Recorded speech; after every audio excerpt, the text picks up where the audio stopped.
guys, it's Bella and welcome to Beauty on a Budget.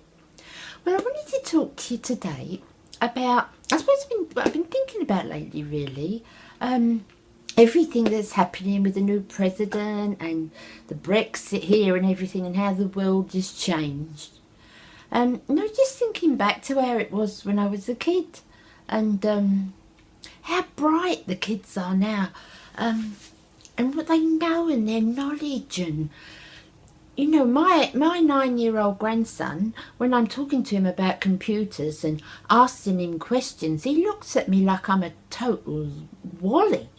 To him I probably am. But I've always been sort of, I'm going to say I was naive. I mean, I held down a good job and, I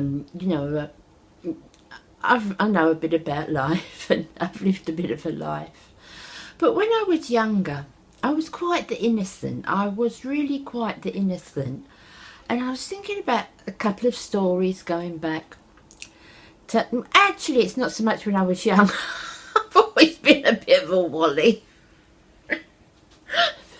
Anyway, I wanted to share a couple of stories with you from what I kind of used to be like, and can imagine what my upbringing was like and what I was like.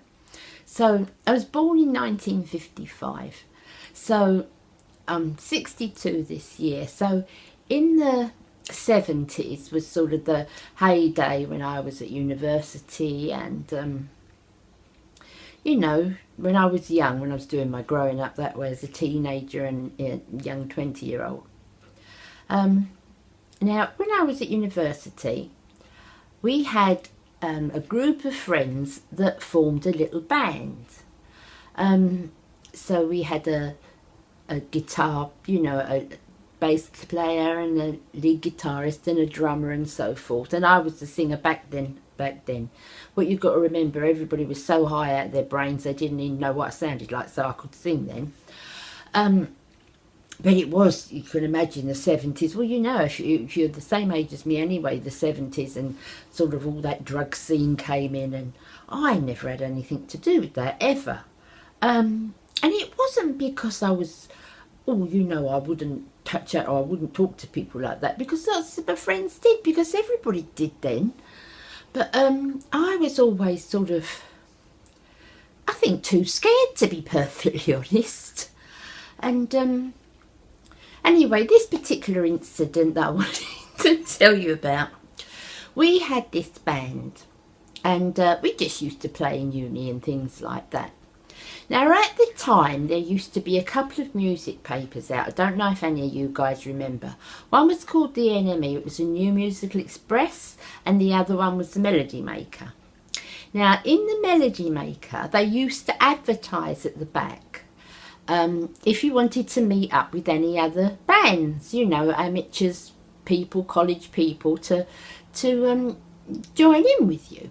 So anyway, they had some rooms under King's Cross Station in London, under the big archways. They let some of these rooms out. Now, what they let them out for now is we won't even go there. But back in the 70s, they used to let these rooms out, and they had practice rooms where you could go in and all the Marshall amps were there and all the PA system was there and everything was there. All you took was yourselves and your instruments. So anyway, we met these set of guys, got in contact with these set of guys that were in the Melody Maker that lived quite near us, and said, yeah, we'll all go up and we'll meet up in the King's Cross. So anyway, fair enough, we went out, the guy there let us in, and sure enough, all the equipment was there and everything, and they had their instruments, we had ours, and, the drum kit was there. You had to take everything else, but they had a drum kit. So anyway, we had a drummer, they had a drummer, and we took turns and so forth. It was just a laugh, we were just kids, it was a laugh. So anyway, about halfway through, about an hour and a half into it, we stopped for drinks. Now, they didn't have drinks there. We had to take flasks and, cans and so forth. So anyway, we stopped for a drink. So the three guys that I was with, Steve, Kevin and Jim, the Now, Jim and me were sort of hooked up at the time. However hooked up you can be then.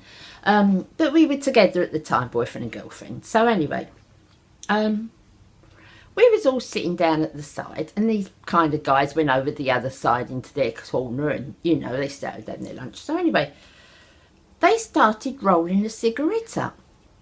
I never took no notice. So I smoked at the time, Benson Hedges, so I got me Benson and Hedges out in my pocket, and we all had a cigarette, you know. And so they had this cigarette, and they were rolling it up. It was a bit of a fat cigarette, but never took no notice.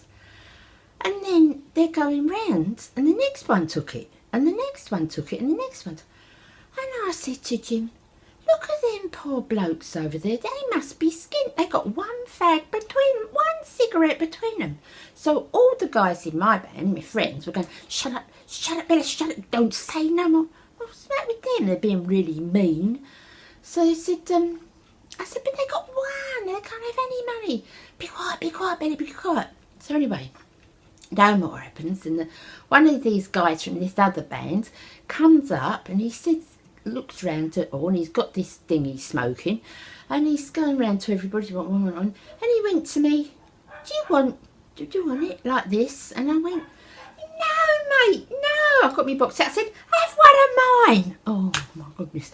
So anyway, all my three friends just sort of disappeared in the background, and I said, well, what have I said? Well, of course, later when we went out, they all told me what. But honestly, that's what I was like. I was so naive to things. I don't know, it was all around me, so I don't know if I was dumb or what, but I just never clicked on. I'm still a bit slow at clicking. So anyway, I've got another story, but I don't know if I can tell it because I don't want to be thrown off of YouTube. But it's not rude. It's not rude. You might think it's rude, but it's not, because I wouldn't do that. I wouldn't do that on here, no way. But anyway, I've always been one for getting me words muddled up. I must have done it on here before now. I always get me words muddled up. So anyway, when I lost my mum used to love elephants. That was her thing. She had elephant ornaments everywhere. So I'd lost her for quite a while, and I was decorating the room in my house where I was at the time. It's some years ago. My girls were they were young ladies. They weren't children anymore. They were the young ladies, but certainly not women.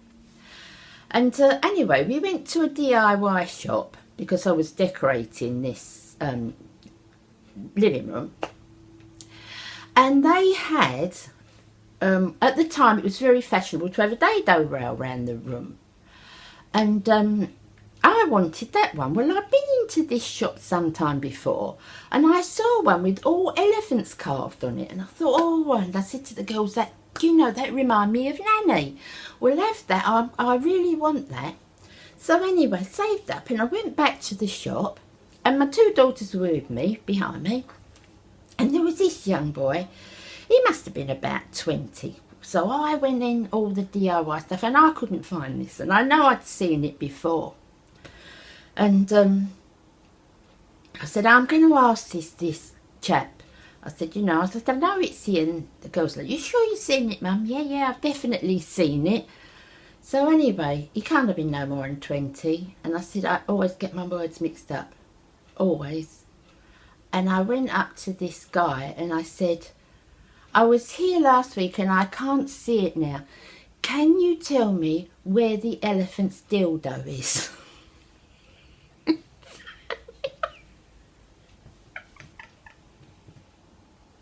Honest to God. So I looked round. Well, one of my daughters had gone down that aisle and one of them had gone down the other aisle. I was standing there completely on my own. This young lad had gone as red as his shirt. And I'm thinking, well, what's the matter with everybody? I mean, you've got to think, I was in my 40s. So anyway, when we got outside, the guy obviously must have twigged And it went fair enough. We got the 11-day dough. So when we got outside, the girl said to me, Mum, I said, what's the matter with you two in there rushing off? So they said, Mum, do you know what you said? So I said, what? Anyway, because then they explained to me, can you imagine having to explain to your mother? So they said, no, Mum. I said, well, what did I say? So they explained to me what it was that I actually said. Oh, my God. I never went into the shop ever again, ever.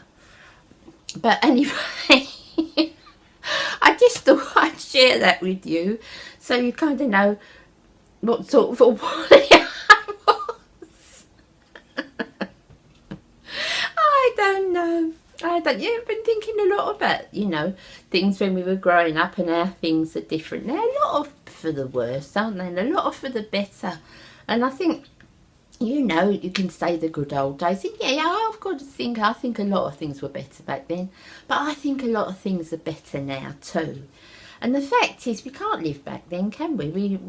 We're alive today, thank God. And we've got to live for today and what's happening today and make the most of it.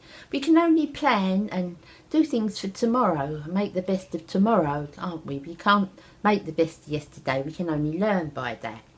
So I hope I've learnt by that, and I certainly won't be going to any DIY shops asking for weird things anymore. Anyway, guys, I just wanted to share that with you. So I hope you enjoyed my little stories. I'll be back again Friday with a bit of makeup. You have a good week, and I'll see you Friday. Bye. Bye.